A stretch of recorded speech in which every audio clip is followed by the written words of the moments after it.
আওয়ামী লীগের আস্তানা ভেঙে দাও, পুড়িয়ে দাও। আওয়ামী লীগের আস্তানা, যুবলীগের আস্তানা, স্বৈরাচারের আস্তানা,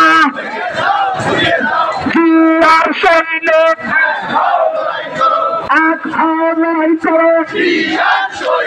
এই নেত্রী আছে, এই সারা